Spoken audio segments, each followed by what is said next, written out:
alguien dio su testimonio diciendo que pues desde su adolescencia había asesinado personas para ganarse el respeto de su comunidad. Y a mí la pregunta que me surgía y la planteé a la persona que lo compartió fue: ¿qué hubiera pasado si este adolescente se hubiera sentido respetado sin necesidad de ejercer ese nivel de poder, ese tipo de poder? Seguramente no hubiera necesitado, digamos, o no hubiera buscado recurrir al uso de una violencia directa y sistemática en su vida.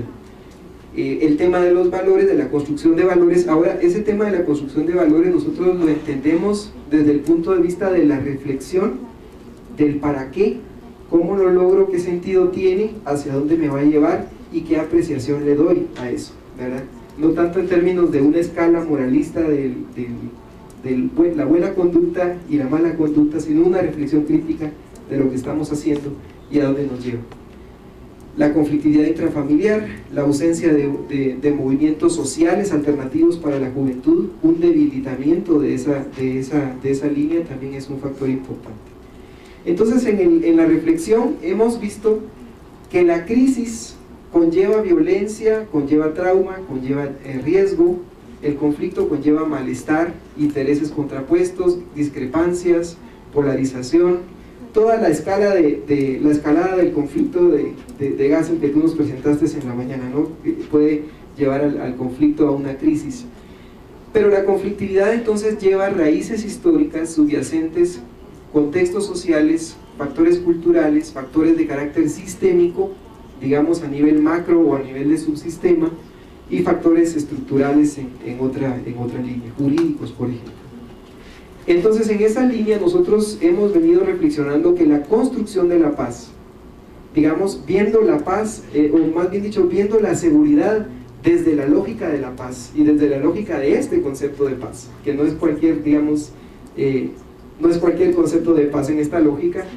Construir paz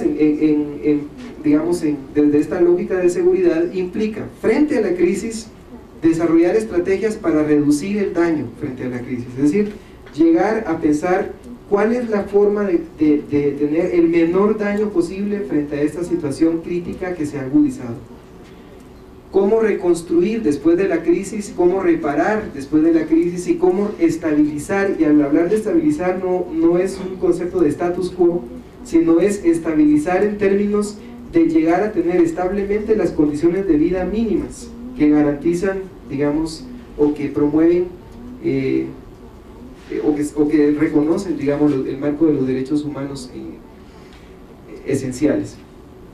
Frente al conflicto es otro tipo de estrategias. Frente al conflicto es atención de aspectos psicológicos, la atención de aspectos sustantivos del conflicto y también la provisión de procesos que sean percibidos como justos para tratar el conflicto. Sistemas, métodos, procesos de diálogo. Tenemos la experiencia, por ejemplo, que se desarrolló cuando en su tiempo era WCP y digamos, hay una sensación de que estamos en un proceso justo que nos va a ayudar, y esa sensación en sí tiene un efecto beneficioso frente al conflicto.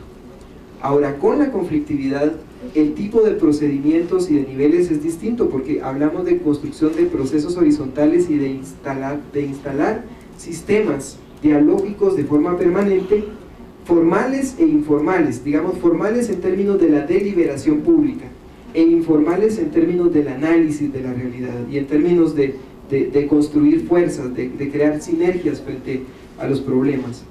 Y eso implica, por supuesto, la reconstrucción de la relación entre el Estado y la sociedad civil. En Guatemala, los acuerdos de paz dan una pauta muy saludable para poder reconstruir estos términos de la relación. La promoción de la cultura de paz y la redefinición de papeles sociales, es decir, ahora frente a esta sociedad que queremos construir, ¿qué papel juega el ejército? ¿Qué papel juega el movimiento, o qué papel juega la cúpula empresarial? ¿Qué papel debe jugar? ¿Qué papel juegan las organizaciones de trabajadores, sindicalistas? ¿Qué papel juega el movimiento campesino? y cómo reflexionamos acerca de ese papel y cómo lo vamos asumiendo de forma colectiva.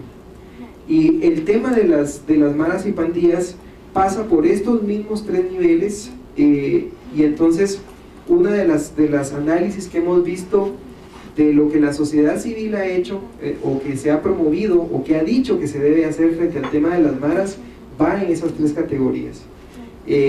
Por supuesto, un diálogo y deliberación pública acerca del tema, políticas de mediano y largo plazo frente a la situación de la juventud y de la niñez en riesgo, sobre todo, la creación de oportunidades laborales, por ejemplo, ocupacionales, pero también la práctica de gestión de conflicto, es decir, buscar condiciones, como por ahí decían, no necesariamente son enfoques distintos, son prácticas distintas, pero podrían llegar a ser complementarias en el sentido, por ejemplo, de que una institución de gobierno no puede necesariamente mediar, pero sí podría gestionar, de manera que un proceso de mediación se pudiera desarrollar en un caso.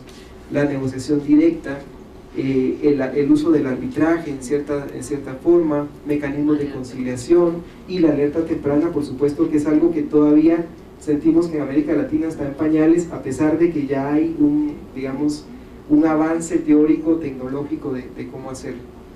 Pero el problema de las maras y pandillas precisamente no se visibiliza en esta línea, sino se visibiliza aquí arriba.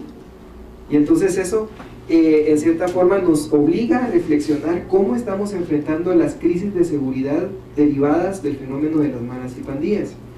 Y ahí sí creemos, por supuesto, que los operativos policíacos, por ejemplo, a partir de una reflexión sobre el papel que juega la policía en una sociedad democrática, que en el caso de Guatemala la historia es, digamos que hubo una alianza entre las fuerzas policiales y el ejército hacia la contrainsurgencia, que se pasaron llevando a la población civil. Entonces en esa lógica tenemos que reconfigurar, tenemos que transformar la naturaleza, la esencia del papel de la policía. Pero sí, la intervención en crisis, por ejemplo, no amerita un proceso de mediación. En ese momento no se puede mediar. El mediador sale secuestrado, como pasa como compartieron ahí las compañeras. Se necesita digamos, ir en esa misma lógica del mínimo daño, en esa misma lógica de la estabilización.